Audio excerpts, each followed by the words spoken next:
பீஷ்மருக்கு அப்படி என்னதான் ஆச்சு? ஏன் அவர் இந்த மாதிரிலாம் பண்ணணும் அப்படின்றது தான் நான் இந்த வீடியோல சொல்ல போறேன். ரொம்ப பொறுமையா கேளுங்க.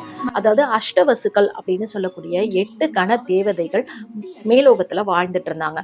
அவங்களுக்குள்ள எந்த பிரச்சனையும் இல்ல. 8 கன தேவதைகள். இதுல ஒருத்தனோட மனைவிக்கு ஒரு ஆசை. என்ன ஆசை அப்படின்னா, ஆஹ் வசிஷ்டர் கிட்ட இருக்கக்கூடிய நந்தினி அப்படின்ற பசுவை நம்ம கொண்டு வரணும், கவர்ந்து கொண்டு வரணும் அப்படின்னு. ஏன்னா அந்த நந்தினின்ற பசு காமதேனுவுக்கு சமமான ஒரு பசுவாம். அந்த பசு நம்மளுக்கு வேணும் அப்படின்னு சொல்லி அவங்க ஆசைப்பட்டு கொண்டு வர சொல்றாங்க.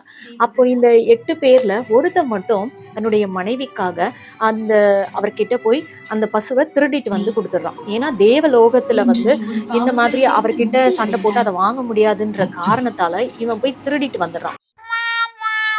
இதுக்கப்புறம் வசிஷ்டர் தன்னுடைய ஞான கண்ணால அதை பார்த்துடுறாரு. யார் வந்தாங்க, யாரு திருடினாங்க அப்படின்ற விஷயங்கள் எல்லாம் அவர் பார்த்துடுறாரு. அப்ப தண்டனை கொடுக்கப்படுது. என்னன்னா, நீங்க எல்லாருமே பூலோகத்துல போய் மனிதனா பிறந்து கஷ்டப்படணும் அப்படின்னு சொல்லி தண்டனை கொடுத்துடுறாரு. 8 பேரும் ரொம்ப ஃபீல் பண்றாங்க. மனசு கஷ்டப்பட்டு எங்களுக்கு இந்த சாபத்துல இருந்து ஒரு விமோச்சனம் கொடுங்க அப்படின்னு சொல்லி கேட்கிறாங்க. அப்ப அந்த தேவகணங்கள்லாம் அவங்களோட தவறை புரிஞ்சுக்கிட்டு வசிஷ்டர் கிட்ட மன்னிப்பு கேட்கிறாங்க. எங்களுக்கு வந்து சாப விமோச்சனம் கொடுங்க அப்படின்னு சொல்லி கேட்கும்போது, அப்போ அவர் சொல்றாரு, நீங்க 8 பேர் போய் பூமியில பிறங்க, அந்த 7 பேர் என்ன பண்ணுவீங்கன்னா பிறந்த உடனே மரணித்து இங்க வந்துருவீங்க அப்படின்னு சொல்லி சொல்றாரு. ஆனா திருடிட்டு வந்தால அந்த 8வது ஆள் மட்டும் அங்க பூமியில கொஞ்ச நாள் வாழ்ந்து எல்லா கஷ்டங்களையும் அனுபவிச்சுட்டு தான் வரணும் அப்படின்னு சொல்லி வசிஷ்டர் சொல்றாரு. அந்த 8வது ஆள் தான் நம்ம பீஷ்மர். அப்போ கங்கா தேவி வந்து அங்கிருந்து இங்க பூமிக்கு வந்து பிறப்பெடுக்கிறாங்க. அப்போதான் சாத்தனு அப்படின்ற மகாராஜாவை பாக்குறாங்க, திருமணம் நடத்திக்கிறாங்க. திருமணம் நடக்குது. அவங்க 2 பேருக்குள்ளயும் திருமணம் நடக்குது. அப்போ அவங்க ஒரு கட்டளையோட தான் திருமணம் பண்ணிக்கிறாங்க அந்த ராஜாவை. என்னன்னா, ஏன் அந்த மாதிரி கட்டளை சொல்றாங்க? நீ வந்து நான் என்ன செஞ்சாலும் கேட்கக்கூடாது, நான் என்ன பண்ணாலும் ஏன் இப்படி பண்ற அப்படின்னு கேட்கக்கூடாது. அப்படி கேட்டேன்னா நான் உன்னை விட்டு போயிடுவேன், அந்த நாள் அந்த நொடியிலே நான் போயிடுவேன் அப்படின்னு சொல்றாங்க. இவ்வளோ அழகான மனைவி நம்ம கூட இருக்கும் பொழுது வேற என்ன வேணும் அப்படின்னு சொல்லி அந்த மன்னரும் சரின்னு சரின்னு சொல்லிடுறாரு.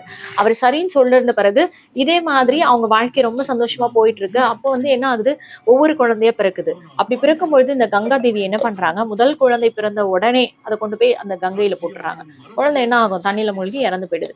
அதே மாதிரி 7 குழந்தைகளை செய்யறாங்க. ஒவ்வொரு குழந்தையும் செய்யும் போதும் அந்த மகாராஜா ஒண்ணுமே கேட்கல. ஏன்னா சாந்தனுன்ற மகாராஜா ஏதாவது கேட்டா என்ன பண்ணுவாங்க, கங்காதேவி உடனே அவங்கள விட்டு போயிடுவாங்க. இதுதானே அவங்க கண்டிஷனா போட்டிருக்காங்க.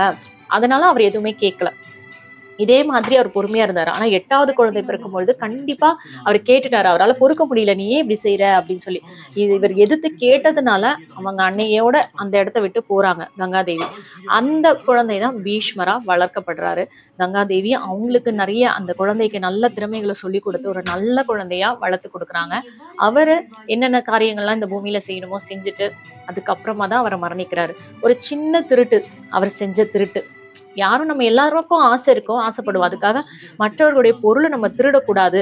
திருடினதுக்காக அந்த 8 பேர்ல இவர் அடைஞ்ச கஷ்டங்கள் எவ்வளவு, அந்த ராஜ்யத்தை பாதுகாக்கிறதுக்கும் தன்னுடைய வம்சத்தை பாதுகாக்கிறதுக்கும் அவர் எவ்வளவு கஷ்டப்பட்டிருப்பாரு. மகாபாரதத்தை தொடர்ந்து பார்த்தவங்களுக்கு இது நல்லா புரியும்.